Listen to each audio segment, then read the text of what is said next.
27 नवंबर 2020 जब डॉक्टर मोहसिन फ़खराज़ादे अपने घर से निकले, अब्सार्द में अपने फार्म हाउस की तरफ बढ़े, तो उन्हें पता नहीं था कि उस दिन के घटनाक्रम उनको एक ऐसी सिचुएशन में डालेंगे जहां यह मानना करीब करीब असंभव होगा कि यह कल्पना है, साइंस फिक्शन है या वास्तविकता। पर क्योंकि डॉक्टर फ़खराज़ादे भुक्तभोगी थे, ये सारी चीज़ें वास्तविक थीं। डॉक्टर फ़खराज़ादे कौन थे? उनका महत्व क्या था? वो तो महत्वपूर्ण व्यक्ति क्यों थे कि सन 2018 में इज़राइल के प्रधानमंत्री डॉक्टर बेंयामिन नेतन्याहू ने एक प्रेस कॉन्फ्रेंस में क्या कहा, सुनिए। A key part of the plan was to form new organizations to continue the work. This is how Dr. Mohsen Fakhrizadeh, head of Project Ahmad, put it. Remember that name, Fakhrizadeh. Remember the name Fakhrizadeh. पर इस घटनाक्रम पर पहुंचने के पहले थोड़ा इतिहास में चला जाए। 1980 के दशक के अंत की तरफ ईरान ने अपना एक क्लैंडस्टाइन न्यूक्लियर एनरिचमेंट प्रोग्राम बनाया जिसमें यूरेनियम एनरिचमेंट किया जाता है। इस प्रोग्राम का नाम था प्रोजेक्ट अमाद। 1990 और 2000 के आते आते यह प्रोग्राम काफ़ी एडवांस्ड हो चुका था। 2003 में जब यूएसए ने इन्वेजन किया इराक का, तथाकथित वेपन्स ऑफ मास डिस्ट्रक्शन खोजने के लिए, और जो तबाही इराक में मची, ईरान ने उससे संभवतः सबक लिया और प्रोजेक्ट अमाद को कुछ दिनों के लिए रोक दिया। सन 2011 में यही प्रोजेक्ट अमाद SPND के नाम से एक दूसरे अम्ब्रेला के अंडर न्यूक्लियर प्रोग्राम चलने लगा। डॉक्टर मोहसिन फ़खराज़ादे प्रोजेक्ट अमाद और SPND दोनों के प्रमुख थे। यही उनकी प्रमुखता का कारण था। अब आगे चलते हैं सन 2015 की ओर, जब USA के नेतृत्व में ईरान के साथ एक joint comprehensive plan of action बनता है, जिसको ईरान और P5+1 देशों ने साइन किया। इस पे से ईरान पे लगाए गए कुछ प्रतिबंध हटाए गए। वायदा ईरान को यह करना था कि वो न्यूक्लियर एनरिचमेंट नहीं करेगा।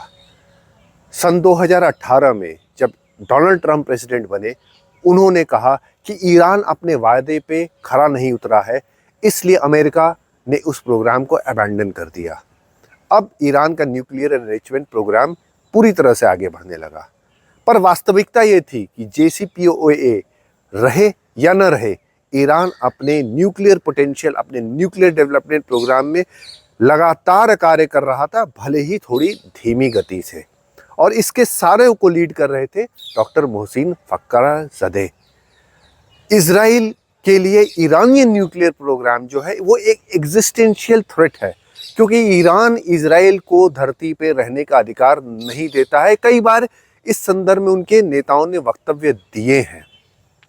तो ईरान लगातार निगाह रखा हुआ था इस न्यूक्लियर प्रोग्राम पर। सन 2007 से लेकर के 2012 के बीच में ईरान के 5 न्यूक्लियर साइंटिस्ट का असैसिनेशन हुआ। 2009 में डॉक्टर मोहसिन फ़खराज़ादे पर भी एक प्रयास किया गया, पर उस एम्बुश की खबर ईरानियन सिक्योरिटी एजेंसीज को लगी और उन्होंने काउंटर एम्बुश बिछाया, पर इसकी खबर इजरायली मोसाद को लग चुकी थी और उन्होंने वो प्रोग्राम ड्रॉप कर दिया।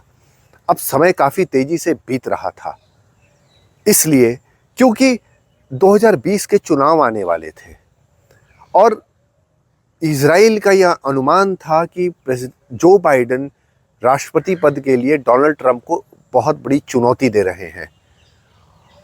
अगर असैसिनेशन होना था डॉक्टर फ़खराज़ादे का, तो उसके लिए इज़राइल को American umbrella, American protection, American सुरक्षा चाहिए थी, जो डोनाल्ड ट्रंप से बेहतर कोई नहीं दे सकता था।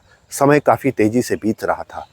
उससे भी बड़ी समस्या यह थी कि यह असैसिनेशन अटेम्प्ट जो है वो किया कैसे जाए, क्योंकि इज़राइल का एक थंब रूल है, वो उस ऑपरेशन में हाथ डालता है जहां पर उसके ऑपरेटिव्स को एक रेस्क्यू का प्लान रहता है। अगर रेस्क्यू का प्लान नहीं रहता है अपने ऑपरेटिव्स को, तो वो कभी हाथ नहीं डालता है।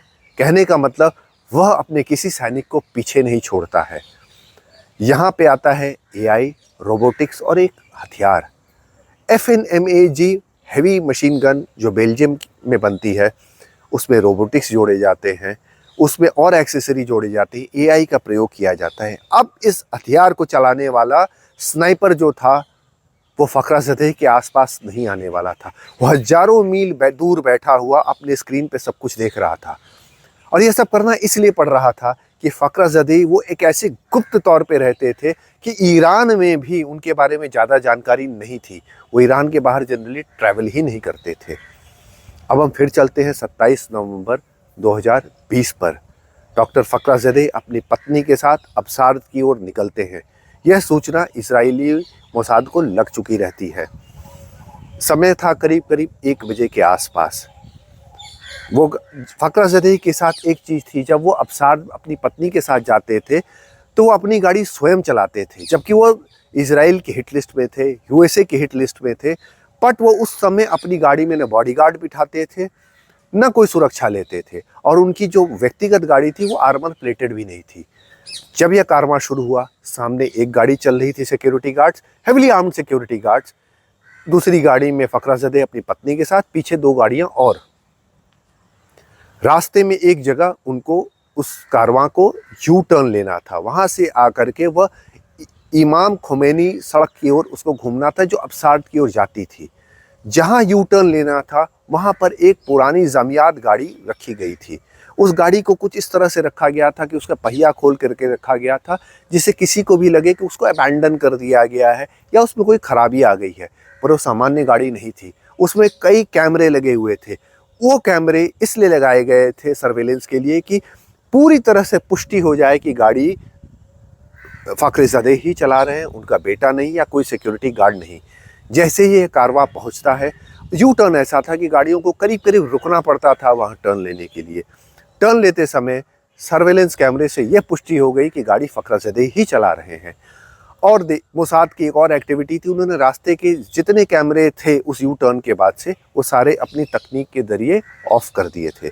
गाड़ी जब दाहिनी ओर घूमती है इमाम खोमेनी सड़क की ओर, वहाँ पर एक और गाड़ी खड़ी थी जिसमें FNMAG हैवी मशीन गन रखी हुई थी, कैमरे लगे हुए थे और बहुत सारे विस्फोटक रखे हुए थे।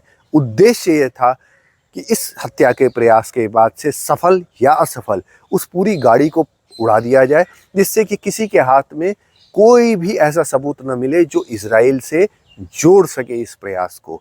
जैसे ही गाड़ी पहुंचती है इमाम खोमेनी सड़क पर, एक डिवाइडर की तरफ बढ़ती है। जो आगे की गाड़ी थी, सिक्योरिटी गाड़ी थी फखराज़दह की, वह उनके घर की ओर चली जाती है, सारी चीज़ों को एक बार आखिरी चेक करने के लिए उनके घर में घुसने से पहले। अब पहली गाड़ी जो है उसमें डॉक्टर फखराज़दह और उनकी पत्नी रहते हैं। जैसे ही गाड़ी उस स्पीड ब्रेकर के पास पहुंचती है, मशीन गन से गोलियां चलना शुरू हो जाती हैं, क्योंकि तब तक रोबोटिक्स से सब कुछ पुष्टि हो चुकी थी। गाड़ी कौन चला रहा है, कितनी स्पीड पे है, कहाँ रुक रही है, कहाँ धीरे हो रही है। गोलियां चलती हैं, सारा विंडशील्ड टूट जाता है। एक वो गाड़ी से उतरते हैं, उतर करके वो कोशिश करते हैं कि अपनी गाड़ी के पीछे शरण ले सकें, लेकिन वो उसमें पूरी तरह से असफल रहते हैं, क्योंकि तब तक जो स्नाइपर बैठा हुआ था उसने अपने एंगल बदल चुके थे। उससे सारा घटनाक्रम अपने स्क्रीन पे देखा, एंगल बदला और 3 गोलियां उनके स्पाइन में मारी। फखराज़दह का निधन उसी जगह उसी समय ऑन द स्पॉट डेड थे वो। आश्चर्य का विषय देखिए, उनकी पत्नी जो उनके बगल में बैठी हुई थी गाड़ी में, उन्हें खरोच तक नहीं आई। फखराज़दह मारे गए, लेकिन वो जो गाड़ी उड़ाई गई जिसमें विस्फोटक रखे गए थे, उस गाड़ी का विस्फोट इतना तगड़ा था कि सारे रोबोटिक, सारी मशीन गन वो पूरी हवा में उछले और ज़मीन पे गिरे, उन्हें नुकसान नहीं पहुंचा। जिससे कि ईरान ने इस बात की पुष्टि की आगे चल करके कि ये आर्टिफिशियली इंटेलिजेंस इनेबल्ड एक इंटेलिजेंट ऑपरेशन था, एक स्मार्ट असैसिनेशन था। उस दिन तकनीक ने फिर से युद्ध क्षेत्र में अपना दावा जताया।